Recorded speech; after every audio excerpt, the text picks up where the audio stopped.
Alright, let's pretend like we can see that C chord at the very bottom of the page here. So if you get this whole thing done at 60 beats a minute all the way through, that's good. That's really all you need to do for like a bare minimum thing here. And if you can do that without making a mistake, then pretty confident thinking that you'll have that B diminished chord down.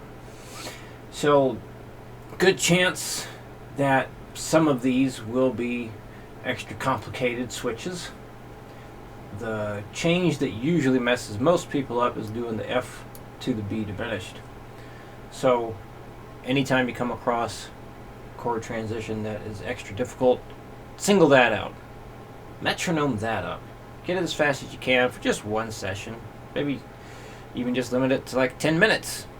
And then go back and try to do the whole thing at 60 again. So yeah, anytime troubling spots, just kind of polish it up that way. So let's demo this at 60. But also when I'm doing these things, like I will put one finger down at a time. Hopefully I do it correctly here. Sometimes it'll be like two fingers at once, but sometimes it'll be just one finger, and that can help me compartmentalize these things better. I think we may have talked about this with other arpeggio things in the past, but I don't remember. I guess it's worth repeating. So be on the lookout for anchor fingers as well. Let's point some of these out. So the C to the B diminished, there's no anchor finger. However, going from the B diminished to the D minor and back to the diminished, your ring finger doesn't need to move. Although I did notice you were using your pinky for the D minor, so if you use your pinky for the D minor, well, then you're not going to have an anchor finger. However, if you use the ring finger, going from the diminished to the D minor, ring finger doesn't have to move.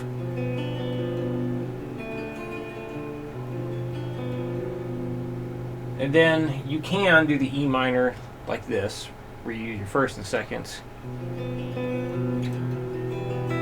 So this way, you'll have an easier time transitioning to the B diminished. Out of habit, I always go into these two fingers. So if you go this way, if you also do that out of habit, then you won't have an anchor finger, which is not a terrible thing. Let's see.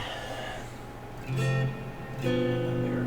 Okay, going from the B diminished to the G chord, your index finger is an anchor finger. So go between those chords.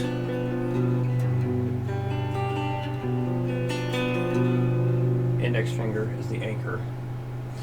And that is that. Yeah, so D minor to the B diminished, you have an anchor finger. Possible anchor finger for the E minor to the B diminished. And then the G chord to the diminished chord, you also have an anchor finger. So looking for things like that when you do chord progressions can make things easier in the long run, instead of always resetting your entire hand. Let's see if I can pull this off in one take. 1, 2, 3, 4.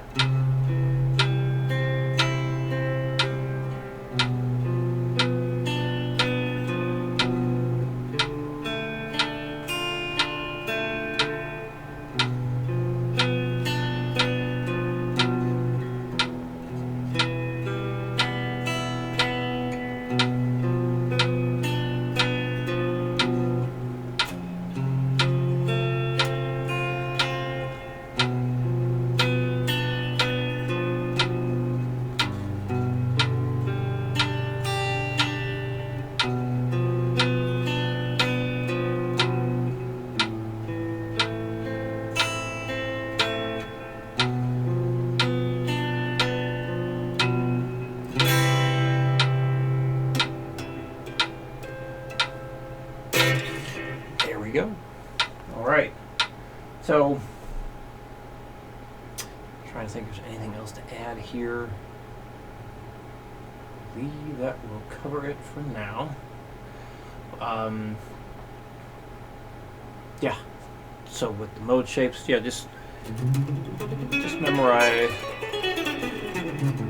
the individual shapes just by playing them,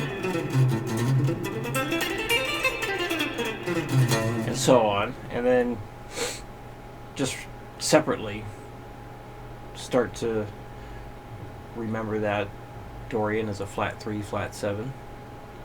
Phrygian is flat 2, flat 3, flat 6, flat 7. Lydian, the fourth mode, has a sharp 4. Mixolydian has a flat 7. Aeolian, the natural minor scale, flat 3, flat 6, flat 7. And Locrian, everything except the 4 is flat. So that's how I remember the Locrian mode. Instead of going through and saying flat 2, flat 3, flat 5, flat 6, flat 7, I just say everything except the 4 is flat. And it goes without saying that the 1 is not flat, because if you flat the 1, you have a new 1. So hopefully that makes sense. So yes, any questions come up, please let me know, and I'll see you again next week.